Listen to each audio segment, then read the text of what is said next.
पहली चीज़ कि बच्चों को कब से अलग ढंग से हमको शिक्षा देने की कोशिश करनी चाहिए और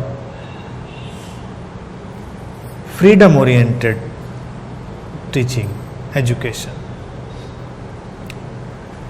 जब वो गर्भ में हो तभी से,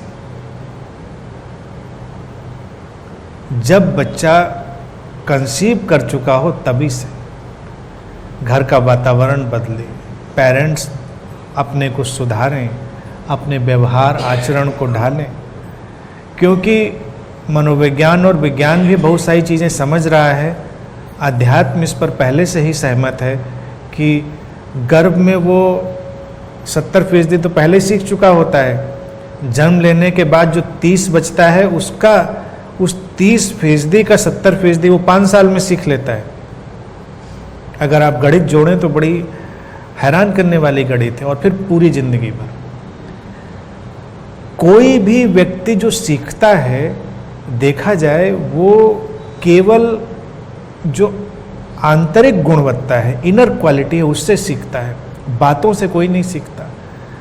घरों में लोग अगर केवल बातें करते हैं तो कोई सीखने वाला नहीं है बच्चा, उनको उसे जीना पड़ेगा। जिन चीज़ों की हम शिक्षा उनको देना चाहते हैं उनको खुद जीना पड़ेगा। और मुझे इसमें तनिक भी संशय नहीं है कि अगर माता पिता पेरेंट्स उस जीवन शैली को जी रहे हैं तो बच्चा उसको सीख नहीं लेगा। बच्चे के लिए पैदा होता है कॉन्फ्लिक्ट, उसको बताया कुछ जाता है और जिया कुछ और जा रहा होता है। फिर उसका जो रिसेप्टिव मैकेनिज्म है, ग्रहण करने का जो उसका तरीका है, वो उसी को ग्रहण करता है जो जिया जा रहा है, जो बताया जा रहा है उसको नहीं। तो हमको अभी ऐसे माता पिता तैयार करने हैं जो बाहरी प्रभावों से मुक्त हो रहे हों, जो एक इवोल्यूशनरी मुक्तिगामी जीवन शैली में जा रहे हों, जिनके अपने जीवन में शांति हो, वो प्रभाव डाल पाएंगे। हमको ऐसे लोग चाहिए, माता पिता के अलावा फिर हमको समाज में ऐसे लोग चाहिए जो उसको जीने वाले हों। आज का वक्त ऐसा है जो तथाकथित आध्यात्मिक लोग हैं वो भी वैसी जीवन शैली जीते हुए नहीं दिखाई देते। वो भी महत्वाकांक्षा की, प्रसिद्धि की, अहंकार की, प्रतिस्पर्धा की सारी लड़ाइयों में। आप पहले गुरु बने फिर देखें उसमें क्या होता है। बड़ा कंपटीशन है, बड़ी मारामारी है। जब तक आप नहीं बनेंगे तब तक आपको एहसास नहीं होगा। जैसे जब तक आपको कोई पोर्टफोलियो न दिया जाए तब तक आपको नहीं पता चलेगा उस पोर्टफोलियो में खींचातानी करने वाले कितने लोग थे। मैं तो सुनता हूँ कई जगह पर लड़ाई झगड़ा, फसाद, कोर्ट कचहरी मुकदमा सब चलता रहता है। हिंदू दर्शन बेशक देखा जाए बहुत ही उच्च स्तर का है और हिंदू शब्द जितना कंटमिनेट होता रहा है, प्रदूषित, तो मैंने तो उसे बोलना बंद कर दिया है। मैं इसीलिए भारतीय दर्शन बोलता हूँ हमेशा। हमारे यहाँ भारत में तो हर चीज़ बहुत ही उच्च स्तर से कही गई है, जिसकी कल्पना भी नहीं करी जा सकती है, इतने उच्च स्तर से कही गई है। लेकिन कालांतर में ड्यू टू टाइम लोगों ने उसको पता नहीं क्या से क्या बना दिया। शंकराचार्य जी ने, आदि शंकर ने बहुत ही सरलता से, बहुत ही अच्छे भाव से एक व्यवस्था का निर्माण किया कि ऐसे ऐसे चीज़ें चल सकती हैं। अब शंकराचार्यों की गद्दी पे मुकदमे चल रहे हैं, लठ चल रहे हैं, एक एक गद्दी पे 2-2, 3-3 काबिज हैं, या 2-2 गद्दियों पे एक एक काबिज है, मुकदमे कोर्ट में पेंडिंग हैं। ये सब क्या है? शंकराचार्य तो एक मुक्त व्यक्ति की अवस्था थी। आदि शंकर ने जब उसको परसीव किया होगा तो उन्होंने माना होगा कि कुछ जीवन मुक्त लोग ऐसी जगहों पर जाएंगे और समाज के लिए एक व्यवस्था, एक आचरण का आदर्श प्रस्तुत करेंगे। लेकिन वही या तो कोई किसी राजनीतिक पार्टी के पीछे खड़े हुए हैं या मुकदमे लड़ने में अपना वक्त बर्बाद कर रहे हैं। इससे समाज क्या सीखेगा? समाज यही सीखेगा कि अल्टीमेटली काम वही करना है, अंततः काम वही करना है, एम्बिशन का, लड़ाई झगड़े का और दूसरों से अपने को ऊपर समझने का। हिंदुओं में शंकराचार्य का बड़ा महत्व रहा। वो सज्जन अभी आ जाएं, उनको आपको यहाँ बिठालना मुश्किल हो जाएगा, हम लोग हैंडल नहीं कर पाएंगे, they are too hot to handle. अब कितनी मुश्किल चीज है। इस इंसान को तो बड़ा सरल होना चाहिए, वो आए और पता ही नहीं चले कि इतना सरल व्यक्ति है, कहीं भी बैठ जाएगा, यहाँ बैठ जाए, उनका अपना सिंहासन आएगा, उनकी व्यवस्था होगी, ऊंचाई निचाई होगी, उनसे नीचे ऊंचे कितने में कौन बैठेगा, उस पर झगड़ा झंझट खड़ा हो जाएगा। ये तो पॉलिटिक्स है और उस व्यक्ति के दिमाग में भरा हुआ भूसा है। अगर ऐसा व्यक्ति है तो मुझे कहने में कोई संकोच नहीं, उसके दिमाग में भूसा भरा हुआ है। क्योंकि अगर कोई आध्यात्मिक व्यक्ति आएगा तो इतनी सरलता से आएगा कि आप पहचान ही नहीं पाएंगे उसको। सरलता ही उसका गुण है। अगर किसी आध्यात्मिक व्यक्ति को पहचानने की एक कसौटी हमसे पूछी जाए तो एक वर्ड में, सरलता। वो कितना सरल है, बस यही उसकी कसौटी होगी, जटिल नहीं उसको होना है। तो वो अपने उठने बैठने में इतने जटिल हो गए हैं कि नीचे नहीं बैठ सकते। 2-3 साल हुए, ज़्यादा नहीं हुआ। अभी कोई गुरुजी कहीं आए हुए थे शहर में, तो उनके शिष्य मेरे पास आए, उन्होंने कहा कि आपको बुलाना चाहते हैं, उनसे मिलवाने का मन है। मैंने कहा ठीक है, हम आ जाएंगे। कहने लगे कि नहीं, हम उनके बगल में ही आपकी कुर्सी डलवाएंगे। मैंने कहा इसकी कोई ज़रूरत नहीं है, जहाँ जो लोग बैठ रहे होंगे मैं बैठ जाऊँगा, आप मिलने के लिए बुला रहे हैं, मिल लेंगे। फिर मुझे यूं ही ऐसे लगा, हमने कहा अच्छा बेहतर होगा आप गुरुजी को यहाँ ले आइए, तो हम लोग शांति से बैठकर बात करेंगे। और वो मुश्किल में पड़ गए। कहने लगे गुरुजी नहीं आ सकते। हमने गुरुजी क्यों नहीं आ सकते? कह रहे हमारे गुरुजी अलग आसन पर बैठते हैं। तो हमने कहा हम अलग डलवा देंगे। अब उनकी मुश्किल लेकिन हल नहीं हो रही थी। मैं उनको खोदता रहा। मैंने कहा क्या अलग आसन है, आप बताइए, हम व्यवस्था करवा देंगे। कह रहे नहीं, उनका आसन ऊंचा होता है, तो हमने बाकियों का नीचा होता है। उसने कहा वो गुरु हैं। मैंने ठीक है, हम नीचे बैठ जाएंगे, आप ले आइए उनको। वो नहीं आए क्योंकि उनको खतरा हो गया, पता नहीं क्या गड़बड़ हो, जब इतनी पूछताछ हो गई है, ऊंचा नीचा क्या चक्कर हो जाए, ऊंचा दिखा के नीचे पे बिठा दिया जाए, आजकल तो कुछ भी संभव है, और ऊंचा बिठा के अपना ऊंचा और डलवा दिया जाए। वो आखिरकार नहीं आए।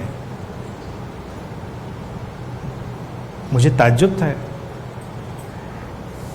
आध्यात्मिक जगत में देखेंगे तो ऐसी ऐसी मूर्खताएं दिखाई देंगी, इसीलिए वो आदर्श, वो चीज़ें नहीं पैदा हो पा रही लोगों में।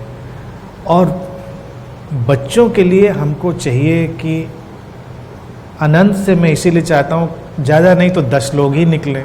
अगर इस शहर की बात करें तो 10 लोग ही इनलाइटेंड हों, अपनी जीवन शैली जी रहे हों अच्छे से, सामान्य ढंग से।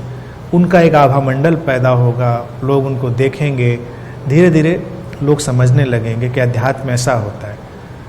संख्या बढ़नी चाहिए।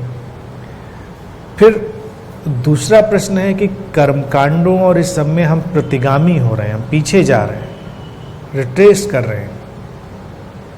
खतरनाक तो है ये जो ट्रेंड शुरू हुआ है इस समय, ये खतरनाक है। आज से 5 साल पहले ऐसा नहीं था, 10 साल पहले और नहीं था, बल्कि 20 साल पहले बोलने की जो आज़ादी थी वो आज नहीं है। 20 साल पहले आप अपने विचारों को जिस तरह से रख सकते थे, आज उनको मुश्किल है रखना। जीवन एक ऊर्जा की तरह है, उसके 2 ही काम होंगे, वो ठहरा नहीं रहेगा, या वो आगे जाएगा या पीछे जाएगा। अगर हम ठीक ठीक काम कर रहे होंगे तो वो आगे जाएगा, नहीं तो पीछे जाएगा। इधर कुछ ऐसी ठहराव की स्थिति बनी, स्टैग्नेंट हुई चीज़ें कि लोग पीछे जाने लगे। हर पीछे की चीज़ को उठाकर वो महिमा मंडित करने लगे, क्योंकि आगे जाने के रास्ते उनको नज़र नहीं आ रहे थे। और पीछे की बातों को महिमा मंडित करने में व्यक्ति एटीज अनुभव करता है, क्योंकि उसमें उसका कोई योगदान नहीं होता, उसमें उसका कोई कंट्रीब्यूशन नहीं होता। और जब कोई समाज खुद किसी व्यवस्था में कंट्रीब्यूट नहीं कर पाता है तो वो पीछे जाने लगता है। क्या हम साहित्य में, विज्ञान में या इन चीज़ों में जो भी देखी जाए समाज को प्रभावित करने वाली हैं, कुछ बहुत ही महत्वपूर्ण कंट्रीब्यूट कर पा रहे हैं? अगर हम कर पा रहे हैं तो हम आगे जाने लगेंगे, और अगर नहीं कर पा रहे हैं तो निश्चित ही हम पीछे जाएंगे। वो हमारे अंदर एक अलग किस्म का अहंकार पैदा करेगा, अलग किस्म की सुरक्षा की भावना पैदा करेगा, और निश्चित रूप से समाज में भेदभाव और बंटवारा पैदा करेगा, डिविसिवनेस पैदा करेगा, और उसके परिणाम स्वरूप हिंसा पैदा करेगा, लोगों के अंदर वैमनस्य पैदा करेगा। वो सब घटता हुआ दिखाई ही दे रहा है। लेकिन अस्तित्व में संतुलन की शक्तियां हैं। मुझे लगता है ये ज़्यादा देर नहीं चलेगा, जल्दी ही फिर से व्यवस्था बदलेगी, लोगों के सोचने विचारने में, उनकी चेतना में कई चीज़ें नया रूप लेंगी, और लोग शायद चीज़ों को अच्छे ढंग से देखने में सक्षम हो पाएंगे। और कुछ लोग जो है पुराण और ये इनको नए सिरे से बताने की कोशिश कर रहे हैं। हाँ, कुछ लोग कोशिश कर रहे हैं नए ढंग से बताएं, वो अच्छा है, बिल्कुल खूबसूरत है। उसको नए ढंग से इंटरप्रेट किया जाए, वो भी खूबसूरत है। और हमको देखना पड़ेगा वक्त की कसौटी पर कि जो इंटरप्रिटेशन है वो सचमुच में नया है या वो भी पीछे ले जाने वाला है। और बेहतर तो चुनाव यही होगा कि जब हम इन किताबों को छोड़कर आगे बढ़ पाएँ, वो सबसे बेहतर होगा। लेकिन ठीक है, उसमें बुराई नहीं है। लेकिन जब व्यक्ति स्वयं ही किसी चीज़ का अनुभव नहीं कर पाता है तो वो हताशा में पीछे पकड़ने की कोशिश करता है। उसको समझना पड़ेगा, समाज में इस समय फैली हुई निराशा को देखना पड़ेगा। लोगों के अंदर एक निराशा है, उस निराशा में वो पीछे जाएंगे, और पीछे जाकर वो अपने को थोड़ा कॉन्फिडेंट अनुभव करेंगे कि हाँ, हम अतीत में बहुत अच्छे थे, हम अतीत में ऐसे थे। अतीत कौन जानता है? कोई किसी का नहीं जानता। वर्तमान ही महत्वपूर्ण है, और सबसे महत्वपूर्ण चीज़ है विचार करने की स्वतंत्रता। विचार करने की स्वतंत्रता, जब व्यक्ति उल्टा सीधा कैसा भी विचार कर सके तो वो आगे जाएगा। जो कल्ट या संप्रदाय या ऑर्गेनाइज्ड रिलीजन बहुत कट्टर हो गए, तो उनमें आप देखिए, उनमें स्वतंत्र रूप से विचार करने की आज़ादी ही नहीं है। अगर उनकी एक कोई किताब है तो आपको उसी के इर्द गिर्द घूमना है। आप उसको रिजेक्ट नहीं कर सकते, आप एक्सेप्ट नहीं कर सकते, आप नया इंटरप्रिटेशन नहीं ला सकते।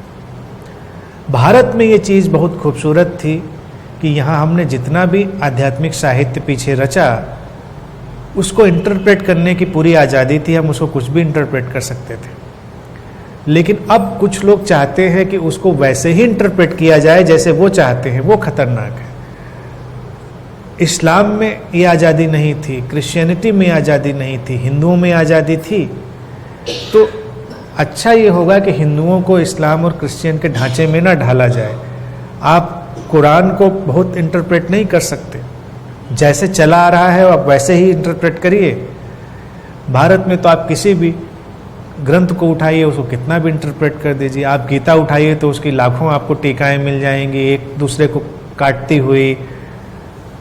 अगर आप 50 टीकाएं पढ़ लें तो आप कंफ्यूज हो जाएंगे कि कृष्ण ने सचमुच में ये कहा था या नहीं कहा था। ये आज़ादी है, ये और ये स्वतंत्र चिंतन की जो धारा थी, ये बहुत खूबसूरत थी। तो इसको उस फेनेटिज्म में नहीं हमको ढालना है कि हम इंटरप्रेट ही ना कर पाएँ। हमको करना चाहिए, हमको ये आज़ादी होनी चाहिए, हम रिजेक्ट कर सकें। भारत में ये भी आज़ादी थी कि रिजेक्ट किया जा सकता था, दूसरी कहीं जगह आज़ादी नहीं है। दूसरे किसी धर्म ग्रंथ को आप रिजेक्ट करके उनके धर्म स्थान में नहीं जा सकते। भारत में जब हमने ये सब आयोजन किया तो कई बार आप सब कुछ रिजेक्ट करके भी धर्म स्थानों में जा सकते थे, धार्मिक हो सकते थे, क्योंकि आपके अंदर एक विकसित जीवन की प्यास थी, वो जरूरी है। लेकिन मैं होपफुल हूँ कि वो चीज़ ख़त्म नहीं होगी, और वो किस कॉर्नर से आएगी ये सोचना मुश्किल है।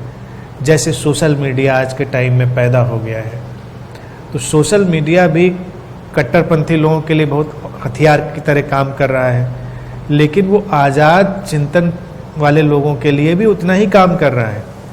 पहले अपनी बात कहने के लिए आपको मुश्किल पड़ती थी, लेकिन आज आप कह सकते हैं, आप अपनी बात कह सकते हैं।